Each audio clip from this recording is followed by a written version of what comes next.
कोकणात मान्सूनने दमदार हजेरी लावत पावसाळ्याची जोरदार सुरुवात केली आहे। रत्नागिरी शहरासह जिल्ह्यातील अनेक भागात 8 जूनच्या दुपारपासून सुरू झालेला पाऊस अद्यापही कायम असून काही ठिकाणी जोरदार सरी कोसळत आहेत। उकाड्याने त्रस्त झालेल्या नागरिकांना यामुळे मोठा दिलासा मिळाला असून शेतकरी वर्गातही समाधानाचं वातावरण निर्माण झाले।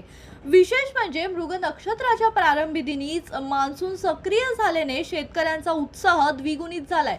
खरीप हंगामासाठी आवश्यक पावसाची वेळेवर सुरुवात झाल्याने भात लागवड, नांगरणी आणि इतर शेतीपूर्व कामांना आता वेग येणार आहे। दरम्यान मान्सूनचा प्रवास आता मुंबईकडे सुरू असून हवामान विभागाने मुंबई, ठाणे, पालघरसह राज्यातील अनेक भागांसाठी पावसाचा इशारा दिलाय।